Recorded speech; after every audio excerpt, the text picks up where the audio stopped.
Hi friends, good morning. ஊருக்கு போகும்போது kitchen வந்து லைட்டாக க்ளீன் பண்ணி வச்சுட்டு தான் போயிருந்தேன். பட் வந்து பார்த்தா ரொம்ப மெஸியாக இருந்தது.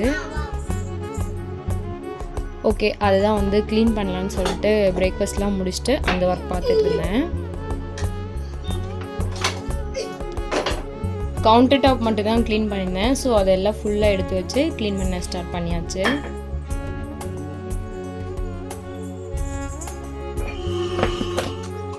ஃபுல்லாக ஆயில் ஸ்ப்ரெட் ஆன மாதிரி இருந்தது. ஸோ ஃபஸ்ட்டு தண்ணி விட்டு கொஞ்சம் நேரம் ஊற விட்டுட்டு அதுக்கப்புறம் ஸ்க்ரப்பரை வச்சு நல்லா தேய்ச்சி எடுத்தேன். ஃபுல்லாக க்ளீன் ஆயிடுச்சு.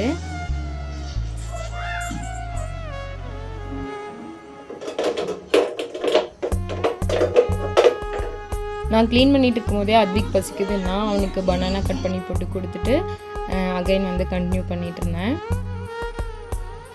இந்த ஜார்லாம் வந்து அப்படியே வந்து விம்ஜெல் வச்சு லைட்டாக தொடச்சி விட்டுட்டேன். அதுவே நல்லா க்ளீனாக இருந்தது. அதுக்கப்புறம் கொஞ்சம் ரீஃபில் பண்ணுற ஒர்க் இருந்தது. அதையும் பார்த்து கையோடு எடுத்து வச்சிட்டேன்.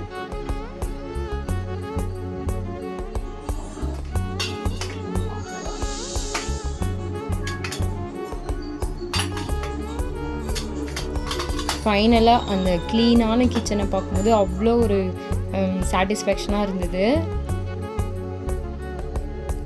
நான் வந்து இந்த தண்ணி குடிக்கிற பானை வாங்கினேன்னு சொல்லியிருப்பேன். அது கூடவே இந்த குழம்பு வைக்கிறதுக்கு இந்த பாட்டும் வாங்கியிருந்தேன். அதில் தான் வந்து அன்றைக்கி வச்சுட்டு லன்ச் சாப்பிட்டு தூங்கியாச்சு. ஈவினிங்காக வந்து வெளியெல்லாம் க்ளீன் பண்ணிவிட்டு வீடுக்கெலாம் மாப் பண்ணிவிட்டு அதுக்குள்ளே அத்விக் வந்து எந்திரிச்சிட்டான். அவனையும் வந்து குளிக்க வச்சுட்டேன்.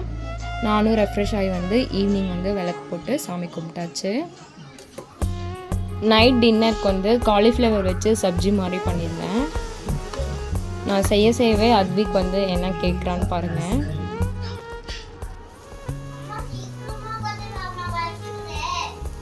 தோல்தான் தூ ரெடி ஆயிடுச்சு வரேன்.